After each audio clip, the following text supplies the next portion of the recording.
Welcome to the debut episode of the newest season of Tiny Expeditions. In honor of our 5th season, we're doing things a little differently and swapping our metaphorical lab coats for buckets of popcorn because we're getting pop cultured. I'm Dr. Sarah Sharman, here to help you understand the science. And my name is Chris Powell. I'll be your storytelling guide for this episode. And Dr. Sharman, pop culture, we're going to have a lot of fun with this one. Pop culture is all around us. It's the media that we consume. It's the arts and entertainment that we enjoy. It's specifically the movies and the TV shows that we watch. And pop culture is incredibly important. We can't get away from it. And in some ways, it's kind of a mirror into what we think, but it also shapes who we are. It does a lot. It's the water that we metaphorically swim in. And if we're not looking critically and listening to pop culture, it can definitely impact the way that we see the world around us. So we thought this season, let's look at how science is portrayed in pop culture. So Dr. Sharman, what's your earliest memories of science in film? I think my earliest memory of understanding that there was science in a movie was definitely Honey, I Shrunk the Kids. That's a great one. I mean, the ray gun went off and shrunk the children, and then there's all these scenes of them running from lawnmowers and riding on giant ants and eating mega Cheerios. I think I understood that it was science. I don't think I understood it wasn't possible science at the time, but I definitely knew I was watching something that had science in it. One thing that kind of bugged me is I felt like the mom wasn't angry enough at the dad for doing that. I know. She was just like, oh, oops, science experiment gone wrong. I think for me, my earliest memory is Jekyll and Hyde, and not necessarily the movie, but more the musical.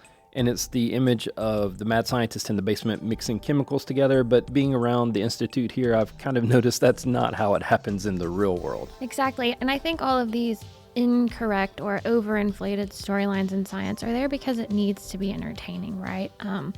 But science and pop culture isn't just entertaining us, it's actually how some people gain information and learn about science. With the COVID pandemic, we saw how misinformation negatively impacts science advancement, public health, funding, and more. And misinformation also perpetuates a lack of public trust in science, so I think we have to be really careful that we're riding that line between truth and entertainment. So we're going to get into some specific examples and specific films, but before we do that, we wanted to take a moment to sit down with Dr. Rick Myers, who is the Chief Scientific Officer and Faculty Investigator here at HudsonAlpha Institute, in order to hear about some general scientific misconceptions that we may have. I think maybe the misconception is how science actually works, how research actually works. I was naive about this when I first got into science. I thought you go in, you have an idea of something you want to study it, you make a discovery, and it ends up in textbooks. It just doesn't work that way. It's so much more complex and much, much more incremental. And that's important for young people thinking of going into science to understand that it takes a lot to even move the needle. It seems very slow. There's some things that are slow. It's really hard to develop new drugs that make it all the way through to being used clinically, for instance, because there's so many steps along the way where it can fail and where it's complex. And yet, we do have lots of drugs that do work, and so there are advancements that seem really slow sometimes. The other thing related to this that I think is really important, and I learned this early on, and it doesn't surprise me at all. You rarely do this as an individual lab or individual scientist or individual lab. That incremental increase, those incremental increases are due to lots of teamwork, lots of competition as well, but scientists, multiple places doing it, and making their data and their information available rapidly. That's a big key thing in science, and especially nowadays where you can get that information much more quickly, that you make it available, and then one thing builds on another, on another, on another. There are steps forward, steps back, and then ultimately it leads to advances. My message is that it's slower and more incremental than one might think. And here I'm going to then eat my words because I am flabbergasted about how fast things are going. And the technologies, for instance, when I was in graduate school, the thought of editing a gene in a living organism was almost unheard of. People wanted to be able to do it. They did it a little bit over the years, and then in recent years, new technologies that were developed make it possible to do this almost overnight in some cases, certainly in cells in the laboratory, and then that is starting to have a huge impact in both human health and disease, other animals, and agriculture as well. Movies and TV shows are big business because we all love a good story. And when we see a story portrayed on film, there are certain traits that we look for. We look for a good setting, we look for good character development, we look for conflict and resolution, and also a sense of urgency. I mean, rarely will you see a film where scientists have a year to come up with the cure for the next pandemic. It all has to happen now, and that's just simply not how it works in the real world. As a scientist myself, it's not the abnormally fast discoveries or the sci-fi technologies that pique my interest. It's the portrayal of the scientists. The way pop culture portrays scientists has changed over time alongside our trust of science itself. So we've had evil scientists, mad scientists, the super nerd, and the hero scientist. But when it all comes down to it, we're all mostly just normal people trying to make the world a better place. Here's Dr. Myers with some of his memories of science and scientists and movies. When I think back about how I first learned about science, I didn't really learn about real science. It was from 1950s and 1960s movies, and they were almost uniformly some evil scientist going in the laboratory doing something. I love those movies.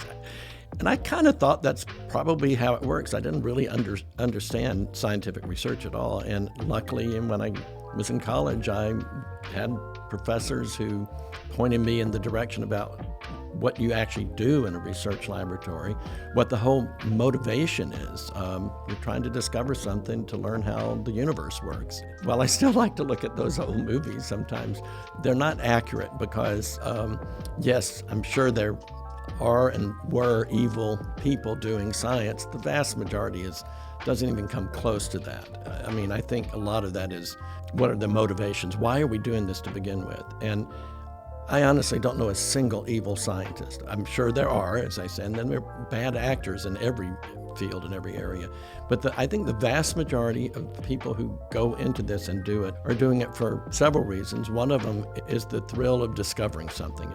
You have curiosity. I wonder why that happens. And then turns out we have ways of figuring out how a lot of things happen. And that's just such a motivator. I think the vast majority of scientists I know, that's their main motivation. I'm pleased that also another motivation, and this wasn't really the case when I was in graduate school 100 years ago, that you hope that something good can come of it. And I've noticed in teaching and recruiting students and young scientists that more and more want their work to actually have a positive effect on society. Now that may sound corny or self-promoting, but it really is a major motivator.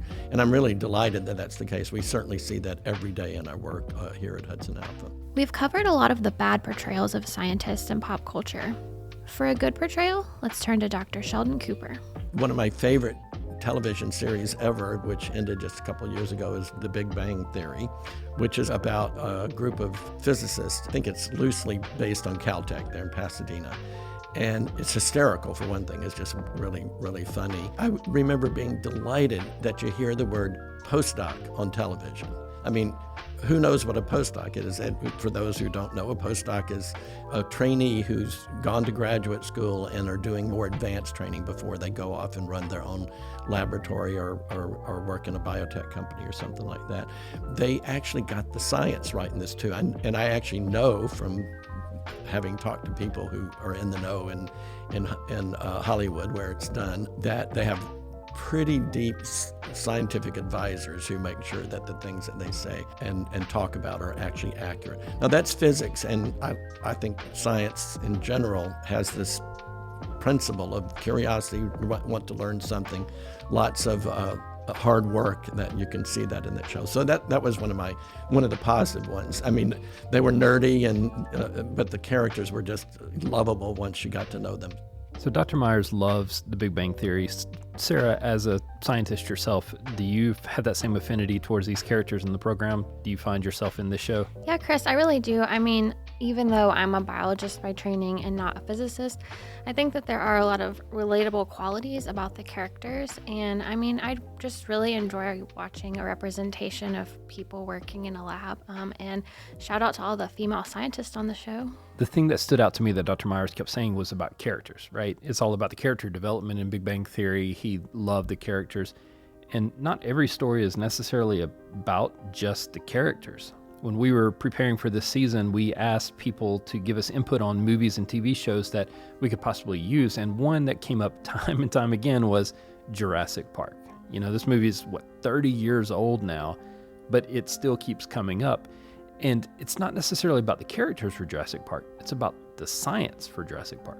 You mean science fiction, Chris? Yeah, science fiction. Thank you for qualifying that. But are you sure it's science fiction? Good question. I know I'm normally our science advisor, but today I'm going to take on a little bit of sci-fi. So for those of you who haven't seen it, Jurassic Park is a movie that focuses on a billionaire who creates a theme park that's all about bringing back the dinosaurs. So he found a chunk of amber and extracted some DNA from it. Then he somehow clones extinct dinosaurs and brings them back. And the whole movie is basically surrounded around this theme park with dinosaurs. So you're telling me that the science of Jurassic Park is science that is not based in reality? Well, at the time, yes, but now maybe not. Okay, this is getting interesting. So what do you mean? So there are a few companies today that are looking to bring back extinct animals like the woolly mammoth. So check back in a couple years and we'll see how that went for them. The woolly mammoth. You maybe start a little smaller. But I guess that's kind of the point, right? Is to think big, and movies allow us to think beyond what is possible in our present world. Just like Jurassic Park makes us think, well, what if this is actually possible? A major biology movie and set of books and movies was Jurassic Park, and the evil scientist who went in or it was really an evil businessman who went in so that he could revive dinosaurs, and that was biology gone awry. And back when it wrote this, we all thought it was ridiculous because there's no way this is gonna happen, and it probably wouldn't be able to happen even if you want. But being able to piece together genomes from little fragments of an extinct animal is possible. I think the part that was missing there, just a technical point, it's one thing to know the DNA sequence of an organism, especially a complex organism with lots and lots of DNA in their genomes. It's another thing to figure out how to put that together and make an organism out of it. But I learned a long time ago, never say never, because I'll never forget going out in Palo Alto to pick up my newspaper one morning, and I saw it upside down, and it says, "Sheep cloned by scientists in Scotland, Dolly the sheep." And that went against everything that we knew as biologists, that how could you do this? Because you have to reverse development, essentially. And it turns out to be a major principle that has enormous positive implications and applications for disease and things like that. But that seemed so fanciful. It seemed like science fiction. That's why I brought it up. It really did seem like that. And it didn't take long for us to realize, our field to realize that, oh, okay, here's how that probably happened, and here's how we might do something good with it. We watch movies and TV shows because we want to be immersed in stories that are bigger than the stories of our own existence. And a lot of times that means going into the realm of science fiction and creating things that seem too good to be true. But as we all know, sometimes truth is even better than fiction. As we were talking with Dr. Myers, his role in the Human Genome Project came up. And I've heard him tell the story many, many times, and every time I'm just fascinated that he was part of such a groundbreaking project. A project that would probably make a really good movie. And Chris and I decided maybe we wanted to be the first ones to try.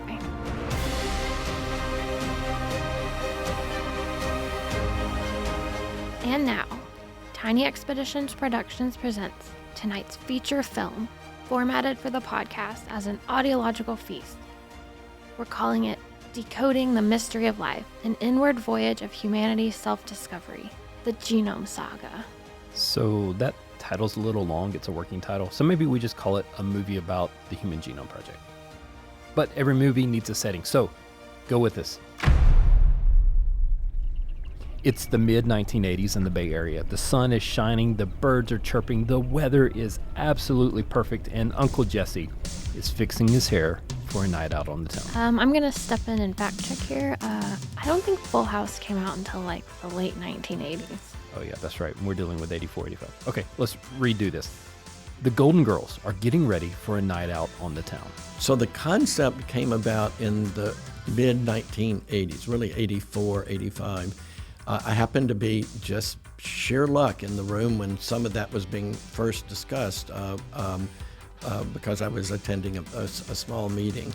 And I think at the outset, at the initial conception of we need to sequence the human genome. That meant we need to figure out, even from one person's genome or one composite person's genome, what is the entire genetic makeup of a person. As the camera pans out to show Dr. Myers and team in the meeting, we see a DNA double helix float across the screen as a transition. If we're going to show DNA helixes in this movie, we need to be really careful we get them right.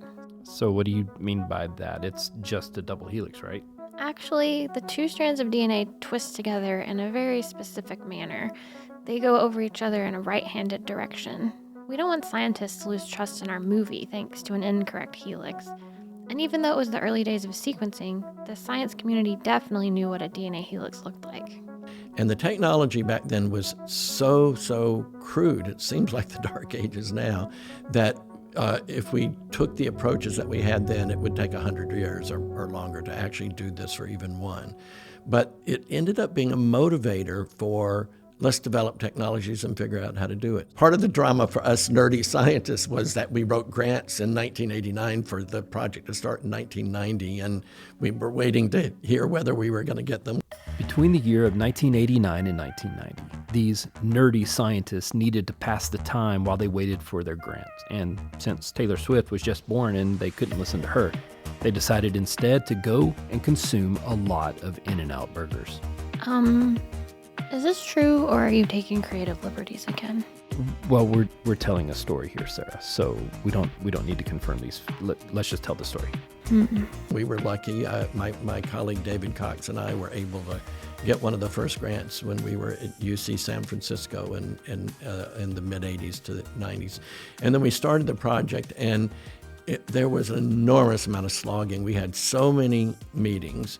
We didn't have the internet then, so we didn't have places to share data that way or to put the data. I think an exciting thing about the Genome Project was that from the outset, from day one, the scientists got together and said, this is not going to be the usual, you do something, you get results, you make a discovery maybe, and you write a paper and it's peer reviewed and it gets published, and that's when people learn about it. We decided on day one that we were going to release the data rapidly for everybody to use immediately, because how could we go in and just own all this for years before we start publishing things, which would be terribly unfair. Wow, our story is really shaping up, but I think we need a little bit more character development.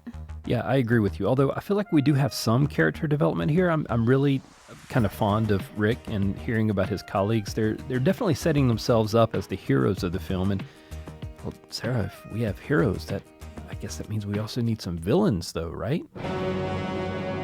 Just wait. I'll give you one example. Literally thousands of scientists were using the data as they were being generated. My laboratory at Stanford, that's where I was at the time, were able to use the data separately from our genome center. We're able to use the data, and we were able to find a gene that causes a type of childhood epilepsy when it has a mutation in it. And had we not had genome mapping and some sequence information, it would have taken 10 or 20 years longer to do that. And that happened to be something where it immediately had an effect on the kids who have this particular version of epilepsy, because it allows the physicians to avoid prescribing a harmful drug, but another drug instead. So that story is one of thousands that I know of, and so it was really exciting. Wow, this is legitimately hero territory. Saving children's lives through genetics? Our heroes are really on the right track. Yes, this is good, but what about the conflict? Every story needs conflict, Sarah. Chris, chill out. Give it time. We're gonna get there. About 1998 or 99, one of our colleagues, this was a group of about 20 labs around the world, actually, who was working together in this consortium with all sorts of agreements about how we're going to work together, et cetera. About two-thirds of the way into it, one of those colleagues who had been part of this public effort, is what we called it, defected or decided he was going to go and have a company. There's nothing wrong with doing that, but they started a company that was going to sequence the human genome. Finally, we have conflict. We've needed conflict, Sarah, so we need to really set this up correctly. Let's enter the office of a scientist for the Public Genome Project. Let's call him Dr. Bad Guy. He isn't content with just unlocking the human code. No, Dr. Bad Guy craves the freedom to sprint ahead, translate knowledge into cures, and rewrite the script of life itself. A mischievous glint enters Dr. Bad Guy's eye. Which eye? Shouldn't he have an eye patch or maybe a bionic arm? I feel like he needs something. What? Not every villain has to have an eye patch. That's true, but would this Dr. Bad Guy become a visionary like Tony Stark, or is this a maniacal scientist kind of like Dr. Evil who blurs the lines between progress and peril? Considering this is based on a true story movie, why don't we let Dr. Myers tell us about the character? And they did, and we did it side by side, not happy with each other. He certainly was not happy with us. All of our data were out there freely for everyone to use. Their data were not. But they did a good job on actually figuring out how to at least get the basic stuff going, and that actually increased our rate of doing things, because this fellow argued to Congress, he was in the U.S., he argued to Congress that they shouldn't be wasting their money on the public human genome effort. I love reading the transcript from what Congress said. It said, all right, are you going to release the data for free? How is this going to lead to blah, blah, blah?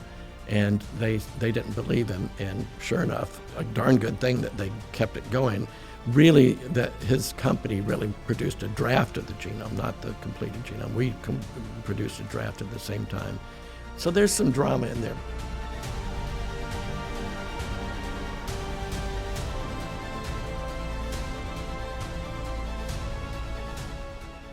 The 13-year project cost well over $1 billion and involved scientists around the world, but boy was it worth it. This is a really good story, and it's good because chapters are continuing to be written about it.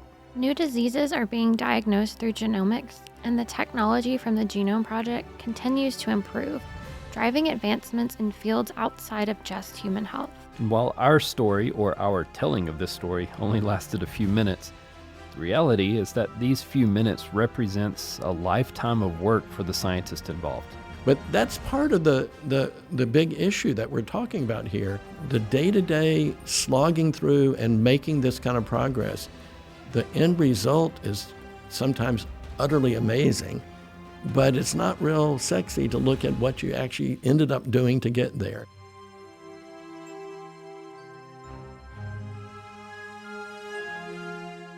Thank you for joining us on this tiny expedition into the bigger-than-life world of science and pop culture. In our next episode, we're diving into a plotline that is really popular in comic books and movies, especially with superheroes. That's right, we're talking about mutants. During the two-part episode, we'll discuss the facts and Hollywood exaggerations surrounding genetic mutations. Tiny Expeditions is a podcast about genetics, DNA, and inheritance from the HudsonAlpha Institute for Biotechnology. We're a nonprofit research institute in Huntsville, Alabama, with a unique mission. We bring together scientists and companies to develop and apply genomic advances to make a better world. That's everything from cancer research to agriculture for a changing climate. If you enjoyed this episode, swing by your favorite podcast app and hit that subscribe button. While you're there, consider leaving us a review. It really helps us spread the knowledge.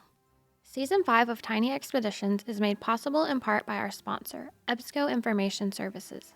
They are the leading provider of online research content, search technologies, and workflow tools serving public libraries, schools, academic institutions, corporations, and medical institutions around the world, proudly delivering information access for researchers at all levels. online at ebsco.com. Thanks for joining us.